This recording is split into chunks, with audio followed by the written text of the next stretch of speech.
We're going to continue that series this morning, but before we do, I invite you to check out this video. He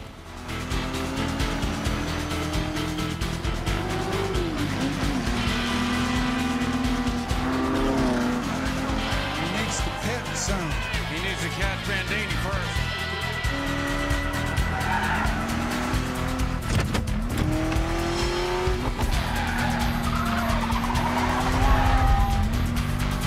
All right, let's do this again.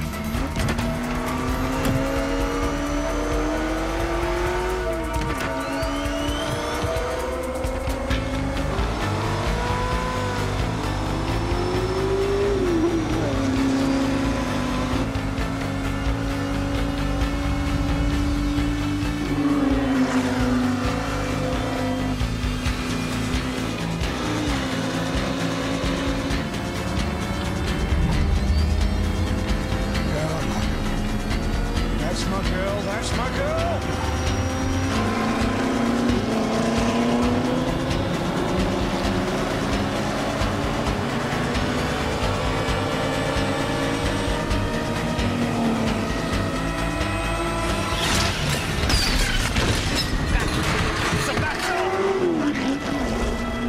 Oh my God.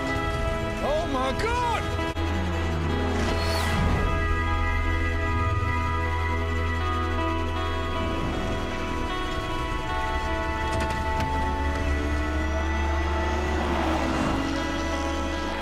Did it. We're in the lead. Are we in the lead? What about Bandini? Where's Bandini? They're done. Finished. If you haven't seen it, that's from the film Ford versus Ferrari, which, to be honest, is about the extent of what I know about racing from seeing that movie.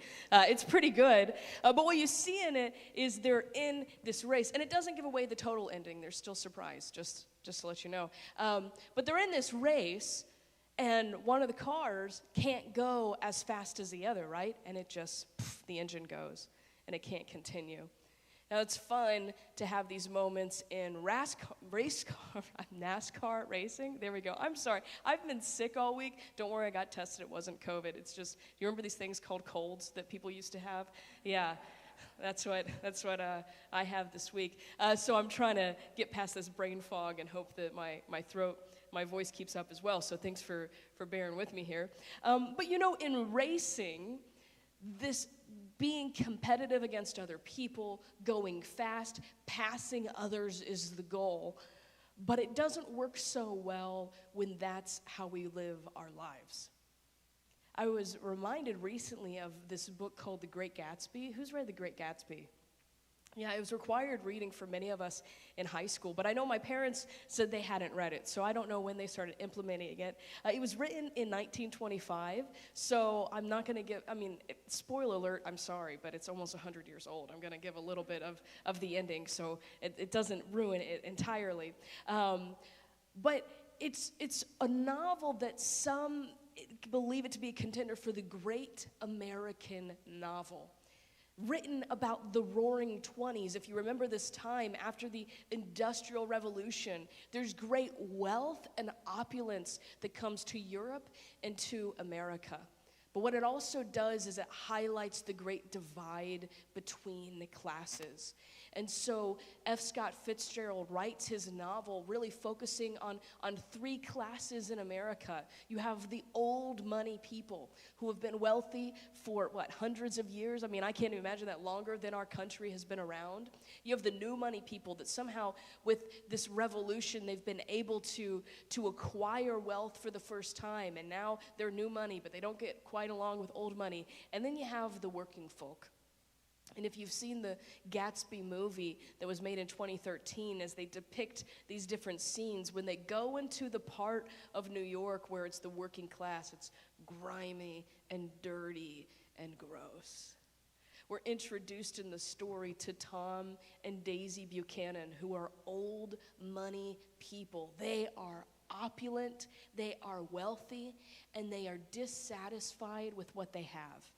And so Tom is a philanderer. He has multiple affairs. It breaks Daisy's heart, and she ends up having an affair of her own. Tom has one with a working class woman, and Daisy has her affair with a new money man. And by the end of the story, here's the spoiler alert, both of their lovers are dead, but they're still alive and living on. And this is F. Scott Fitzgerald's, the author's, statement.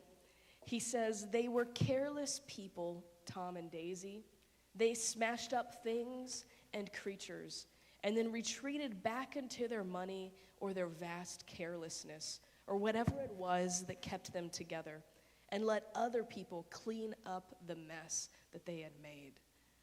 This is essentially Fitzgerald's view of the American dream, that as we're coming in for what we call, right, like the survival of the fittest, when our lives are about competing and getting to the top, and there are only so many places at the top, inevitably, you either die or lose your soul.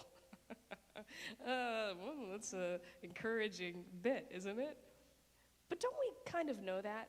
Haven't we experienced this for ourselves in times where there's been this striving to achieve, a striving to acquire wealth or security? I was just talking with my family recently of thinking of like, how much money do you need to not feel vulnerable anymore? And generally everybody's like, you always feel vulnerable no matter how much money you have, because you realize how fleeting it is, how easy it is to lose. I mean, it's even conversations right now with, unfortunately, the announced divorce of Bill and Melinda Gates, and this going to be a good conversation of who gets all the money, how is it divided. We are always vulnerable, aren't we? And out of a striving to no longer feel that, to keep acquiring, to have the dream that we want, inevitably, other people get hurt in the process somewhere along the way. Now, it doesn't always happen so extreme as in The Great Gatsby or even in this film of cars exploding, whatever it is. But we experience this in life.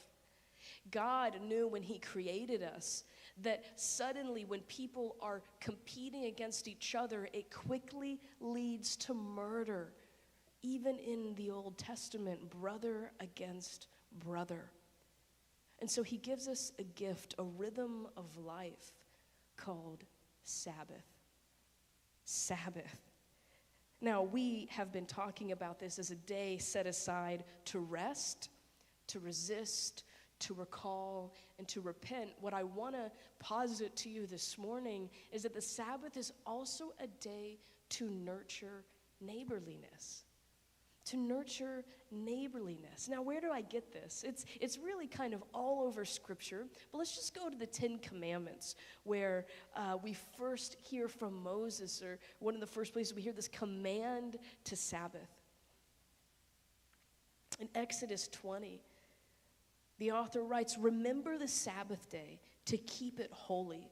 You are to labor 6 days and do all your work, but the seventh day is a Sabbath to the Lord your God. You must not do any work, you, your son or daughter, your male or female servant, your livestock, or the resident alien who is within your city gates.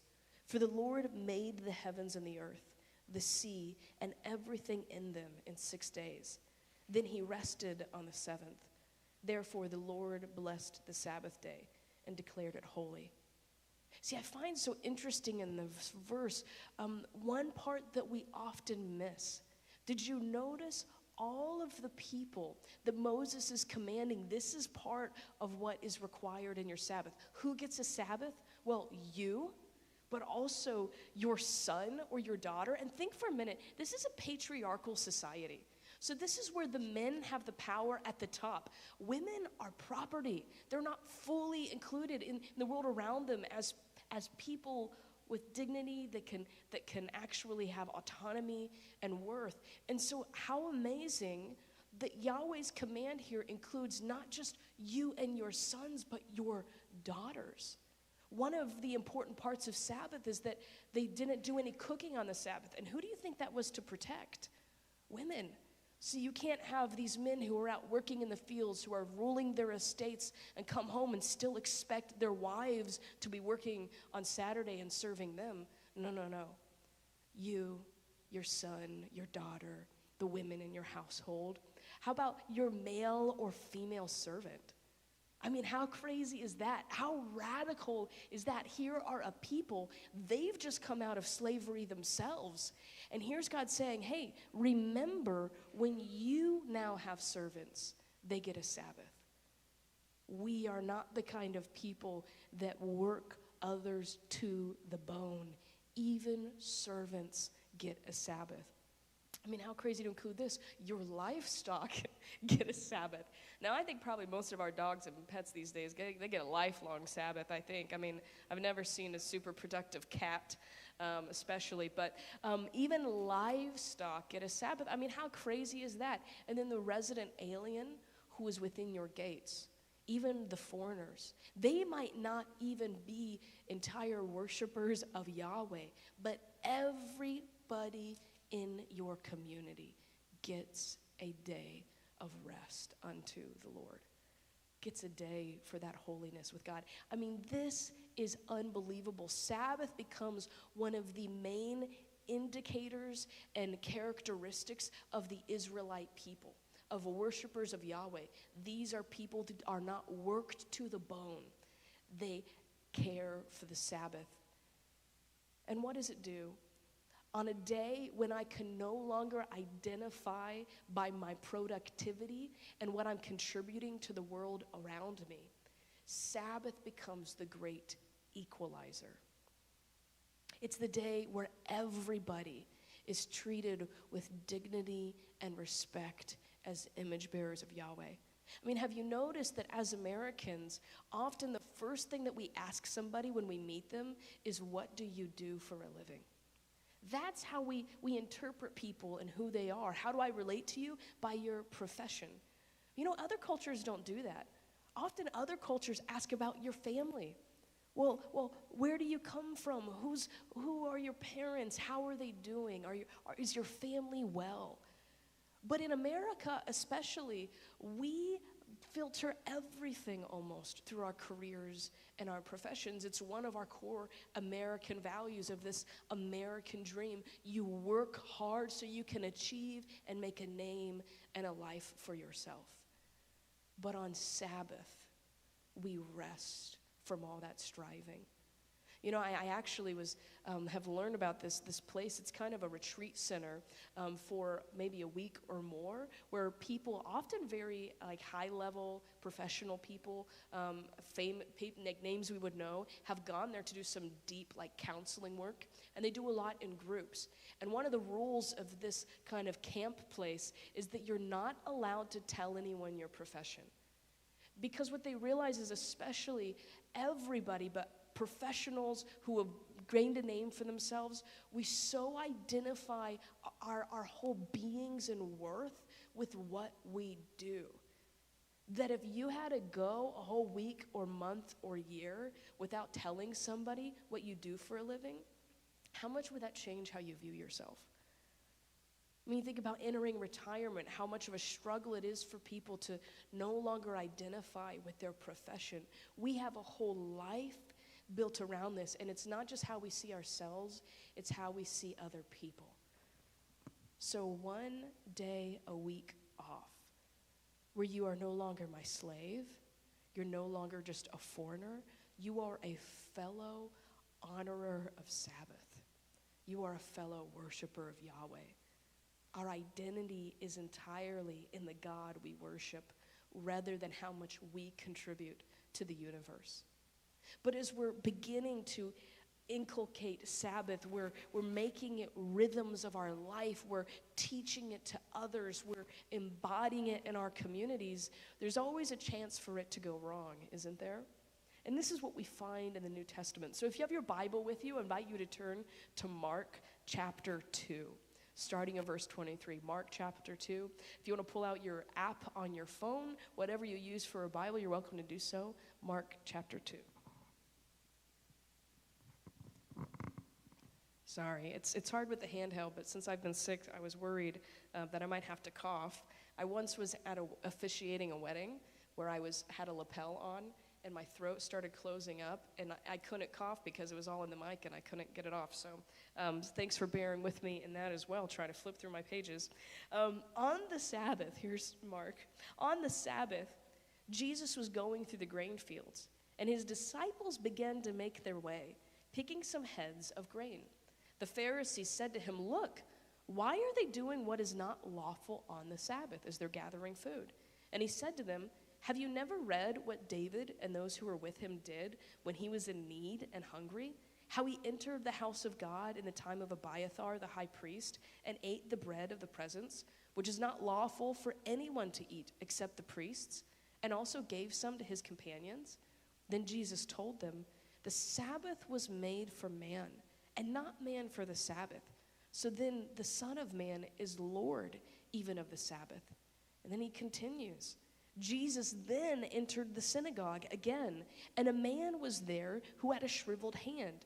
In order to accuse him, they were watching him closely to see whether he would heal him on the Sabbath. He told the man with the shriveled hand, "Stand before us." Then Jesus said to them, "Is it lawful to do good on the Sabbath or to do evil, to save life or to kill?" Now let's pause for a minute. This doesn't seem like a hard question to me. If I were to posit this to you, is it lawful to kill on the Sabbath, who would raise their hand? You're like, probably not. If I were to say, okay, now is it lawful to heal and make whole on the Sabbath? You'd be like, yeah, that probably seems reasonable. Help give life to somebody. Not a hard question. But what did the Pharisees do? They were silent. They were just silent because they can't answer it. And after looking around at them with anger, Jesus was grieved at the hardness of their hearts and told the man, "Stretch out your hand." So he stretched it out, and his hand was restored. Immediately, the Pharisees went out and started plotting with the Herodians against him, how they might kill Jesus. This is crazy. This is lunacy to me. You see, here are the Pharisees that have become so caught up in a particular version of the law that they can't even use common sense. This is an example of when we take one mandate from God and we put all these rules around it, that we miss the point of the mandate entirely. What the Pharisees missed is that the Sabbath is not just holy unto God, it's also holy as we engage with our neighbors. It's about nurturing neighborliness. But instead of the Pharisees, because they're so caught up in their peculiar little requirements, they actually nurture murder in their hearts rather than neighborliness. They don't even know who their neighbor is anymore. Isn't this exactly what Jesus has to teach them? Where you have the Good Samaritan story. It's to change their idea of how they relate to other people. We are meant to have everything geared towards caring for God and others. And the Sabbath makes room for that. So Lynn Babb, in her book, Sabbath Keeping, offers us, when we're trying to figure out what do we do if we don't want to follow all of these rules and regulations of the Pharisees, what do we do on a Sabbath? How do we make room for it to be holy? And she just offers two practical questions. On the Sabbath, one, what will I cease from doing? And two, what will I do during Sabbath time? So what will I cease from doing? What will I actually do? Notice how important it is to choose not just what we want to do on our Sabbaths, but what are we intentionally stopping from doing? I love Walter Brueggemann just says work stoppage. And there's something I just like about that of as a community, let's just practice work stoppage. But let's think about this in terms of community. And I altered it just slightly different. When we're looking at nurturing neighborliness, what if those questions become one, what relationships will I cease from engaging? Now that might sound wrong at first, but we'll go into it in a minute. What relationships will I cease from engaging? So that two, to whom will I offer my full presence and attention? To whom will I offer my full presence and attention? Let's go to the first one. We realize that if we want to fully offer our presence and attention to certain people, we can't offer it to everyone. And so I think that sometimes, especially as Christians who are so like, well, you got to be the good Samaritan, you got to be ready to serve everybody's needs, we have to be careful to pay a little bit more attention to our hearts. So let me give you an example. I started practicing the version of Sabbath that I do today in 2016. Prior to that time, I'd practiced Sabbath I was in school at the time, I was working 2 jobs, I was heavily involved in my church, and so I was kind of like, okay, I have 1 day a week where I don't do any homework, and I try not to work for money, essentially. Like, I try not to do something that I'm paid for. So it means I don't take a shift at Walgreens, where I was working at the time, and all of that. I probably still did plenty with my church and things, but specifically school and all of that. You know what? I still lived a life at that point that just took me to a near breaking point, just emotionally, physically. I mean, I was just so exhausted all the time, because the only way I could look at it was, well, I'm not going to do homework. And then so I bounced my day around the week, and I'm just trying to still fit everything in. It didn't really work. Until one time I was on this webinar about Sabbath. I just happened to sign up for it for no particular reason. It just looked interesting, and I got a free book out of it. So I thought, why not? And they offered this idea that seemed radical to me, where they say, on my Sabbath, I don't do anything that feels like work. It's not just I don't do any work, I don't do anything that feels like work. And so I started paying more attention to my insides. I started paying attention to what things in my life fuel me, they give me energy, and what things drain me. And on my Sabbath, I'm going to cease from doing the things that drain me, and I'm only going to focus on the things that fuel me, the things that give me energy. And then, well, I was a pastor. Oh, okay. So one thing that we notice at times, I hate saying this, but, sometimes people can be draining. Ooh, I mean, maybe it's not for you, but have you ever noticed sometimes people can be draining? And sometimes it's not even just the actual person, it's our relationship to them. And so that's one way I phrase it this way, of not what people will I cease from engaging, but what relationships. Because, one thing that I started doing with my students, worked at a university, a lot of times they would be, students just have weird hours. I mean, they'll be up till 2 a.m. They'll be, they do all their work on the weekends. They do all kinds of crazy stuff. And so I started telling them, okay, when this has to do with job stuff, can you email me? Because when you email me, then I can cover that in work hours, and I'm not going to check my email outside of my work hours. But if it's personal, you feel free to text me or call me anytime. If it's personal, you're just like, hey, this was funny, this made me think of you, go ahead. And so I was able to nurture the familialness in that relationship, the care, the joy, but say, we're going to specifically not talk about work. If I had friends that I hung out with outside of work, maybe I'd say, you know what, this is Sabbath. Let's not talk about that. Let's save that for later. Now, in Lynn Babb's book, or maybe this is Dorothy Bass. In Dorothy Bass, this is quoted, she actually has another view of this as she adds on. She said, on Sundays, one wise woman deliberately refrains from thinking about people who make her angry, practicing letting go of the slights and grudges that accumulate over the course of the week. Now, this goes a different level. Not only when we think of engagement is it I'm not just spending time and investing in them, what would it be like to say I'm actually going to notice when my thoughts and heart is being consumed by whatever this problem is? Have you ever had those conversations that you're just thinking about over and over and over again later? You just kind of stew and sit in them? What if for 1 day a week we said, okay, God, here this is. I'm intentionally letting go of this today. Because you know what I tend to notice too? Especially as someone in a caring profession and in a people profession, but I think for any of us, when other people are contacting me, I begin to start thinking they need me. And you know what? They don't.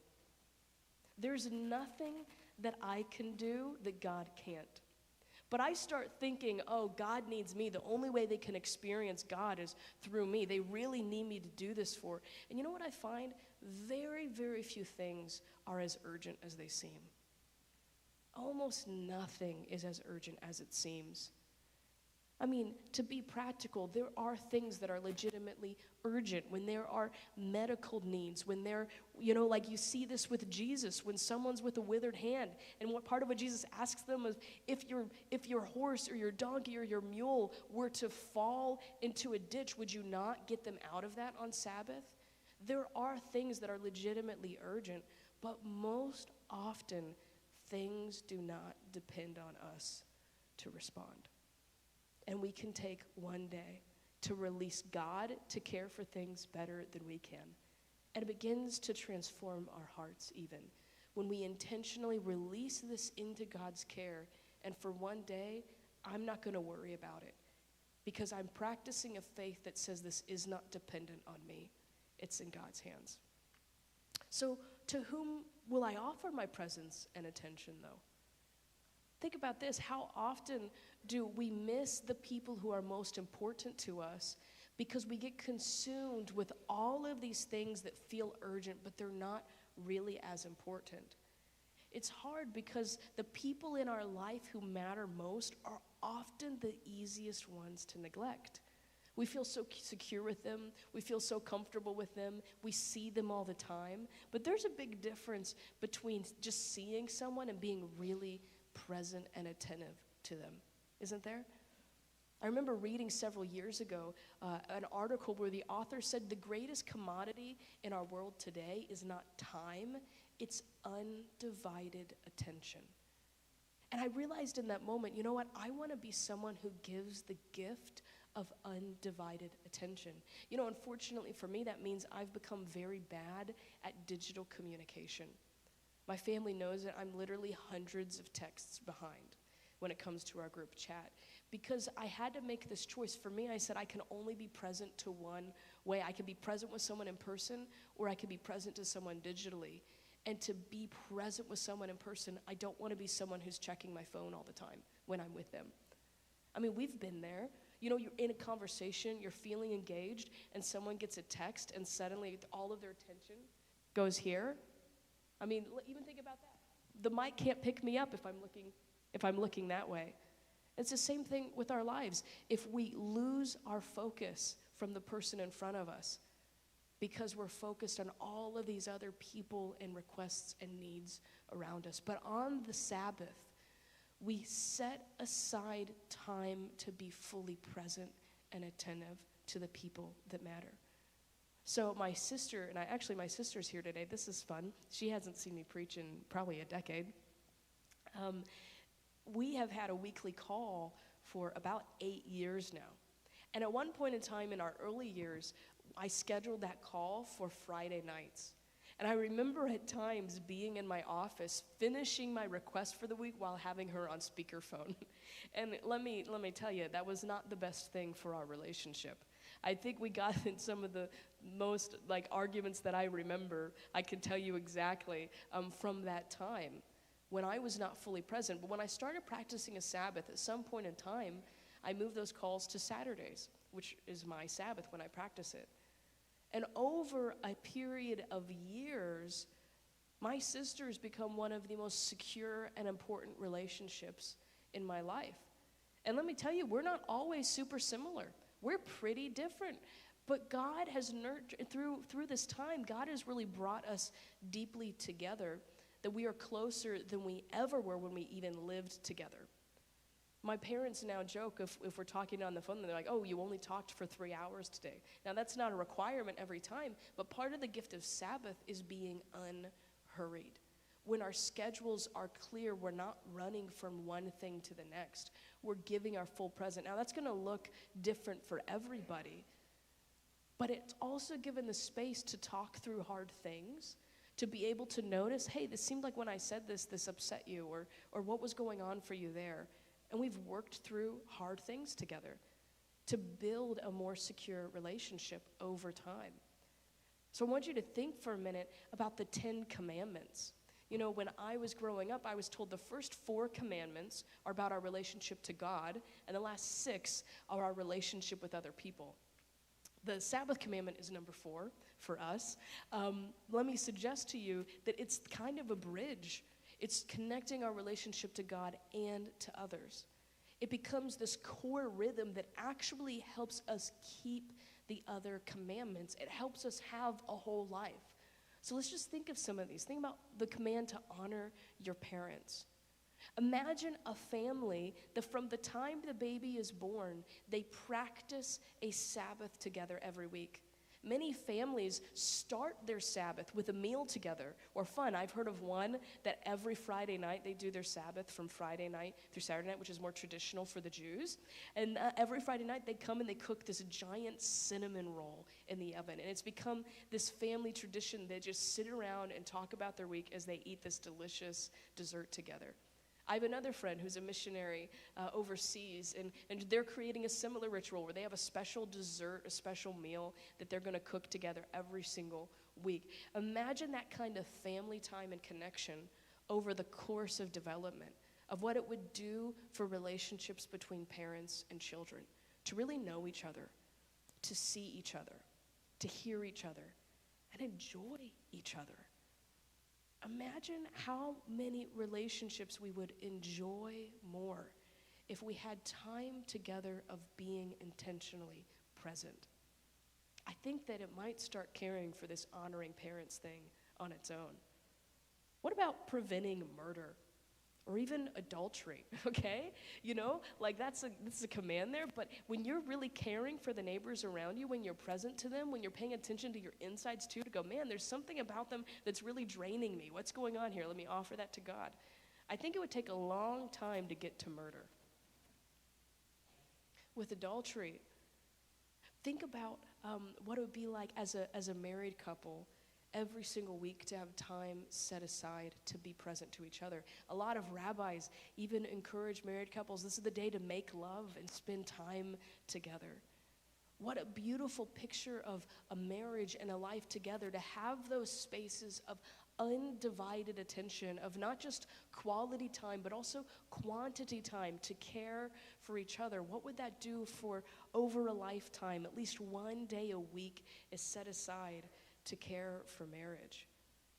It would probably also take a long time to get to a place of adultery. It would take a lot of wandering from that to begin to seek fulfillment somewhere else where we're caring for our spouses in that way. What about refraining from like stealing and coveting?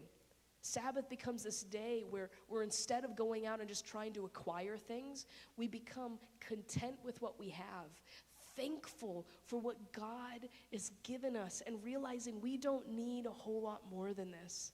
And when I look at my neighbor, I'm not competing with their wealth. I'm celebrating and rejoicing what they've been given. And maybe I even share it with them. What does that do in our hearts and communities? What about being truthful and just loyal to our neighbors? I mean, if we're really building relationships that matter, we're treating people with dignity. We're not looking at them for what they have or what they do, but for who they are. Sabbath is this core rhythm that transforms our life over time when we let it. Not by just following the law, because we can easily be the Pharisees, but by submitting what we have to God, resting in his goodness, and enjoying the people around us. As the band comes up, I invite you to think through these questions for yourself of what relationships on my Sabbath will I maybe cease from engaging? What things have started to drain me? And maybe even sometimes solitude is just a great rhythm to practice on Sabbath. I know some, even with families, some parents that say we each take an hour shift with the kids essentially so that the other can get time on their own. Every Sabbath, each parent gets an hour to him or herself. Maybe that's part of what we're needing, is just retreat and withdrawal to be with God. But what relationships maybe is God inviting me to cease from engaging on my Sabbath? So to whom do I want to be most present and engaged, most present and attentive? As we continue in worship with our last song here, May the Spirit spur you on in these questions. May God bring people to your mind. May he draw your attention to what he wants you to focus on. That we can be people that use our Sabbath not only just for recovery and replenishment and worship, but also to nurture neighborliness. Let us sing together.